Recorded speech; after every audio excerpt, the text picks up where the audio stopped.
Bom dia, boa tarde, boa noite, seja muito bem-vindo, seja muito bem-vinda a mais um conteúdo no canal da Soul Podcast 67. Nesse vídeo vamos avaliar os diferenciais existentes entre dois modelos de sistema de alarme de intrusão para servir de norte à escolha de investimento. Roda a vinheta.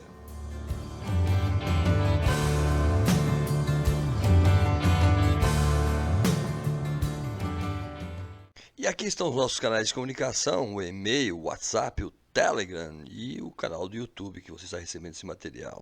A gente vai falar sobre os diferenciais existentes em modelos de sistemas de alarme de intrusão, lembrando que a gente usa uma metodologia, que é um modelo de 9 camadas. Da onde vem isso, Fábio? Ele se baseia em cima do modelo OSI, que é um padrão ISO, né? ISO é o ISO 9000, ISO 9001, 9014. Se você ainda não conhece, o padrão ISO é o que norteia a padronização de sistemas de modo a garantir qualidade. No modelo OSI, a gente tem segmentos que permitem a garantia de uma comunicação em sistemas abertos. E daí criamos o sistema de 9 camadas baseado em 3, num tripé. Esse tripé avalia características do ambiente, sistemas e procedimentos. Nesse estudo de caso, as 3 primeiras avaliações são feitas em cima do primeiro tripé, que verifica as condições do ambiente a ser protegido. No caso, o ambiente é multifamiliar com 2 acessos externos distintos, é uma construção com 3 níveis de andares, a começar pelo térreo, e o pátio é todo murado e gradeado. Observando os sistemas, nós temos um acesso externo com intercomunicação e uma trava eletromagnética. A entrada de veículos é feita com uma automatização deslizante e acesso total ao pátio. Existe um alarme de intrusão e na parte de registro existem 2 câmeras Full HD Wi-Fi. E quais são os pontos que pegam nesse cenário atual?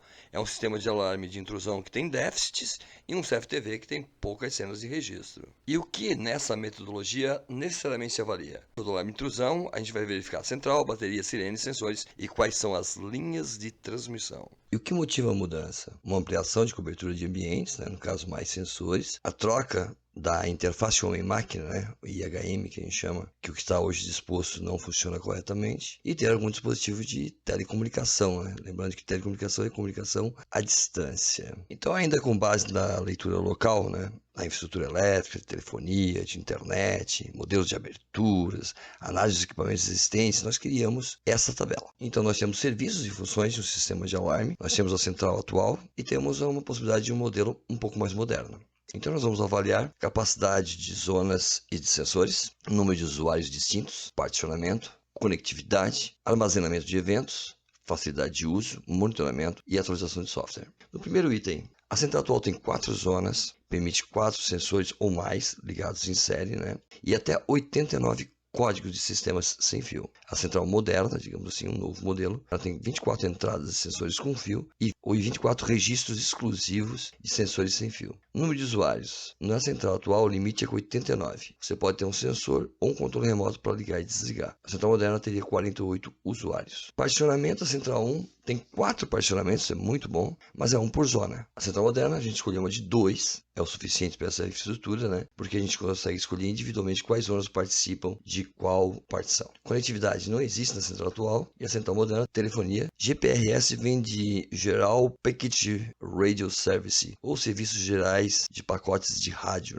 Então, todo serviço de telefonia celular pode ser usado por ele. E também internet. Armazenamento de eventos não existe na central atual e na central moderna os últimos 256 eventos ficam registrados. Facilidade de uso, a central atual é muito simples, é controle, liga e desliga, escuta um bip é uma função, 2 bip é outra, acabou. Na central moderna é mediana, porque você sempre precisa conhecer um pouco mais de tecnologia, você tem a possibilidade de usar aplicativo. Monitoramento, na central atual apenas com acessórios, na central moderna, digamos assim, você pode fazer um monitoramento pessoal, recebendo informações no seu telefone celular, um aplicativo ou até no telefone fixo de uma outra pessoa. E também permite se conectar a uma central de monitoramento. Atualização de software não existe na central atual e na central moderna ele é constante. A gente não cita marcas, mas são essas diferenças básicas entre os sistemas. Uma coisa legal de ressaltar aqui é que a central moderna nessa troca do IHM, então o teclado, digamos assim, ou o controle remoto conversa através de bits, de códigos que tem que ser interpretados. E a central antiga, ela funciona basicamente como um contato que abre e fecha. Mais ou menos aquela história que a gente vê em filmes, cortou o fio certo, a bomba não explode.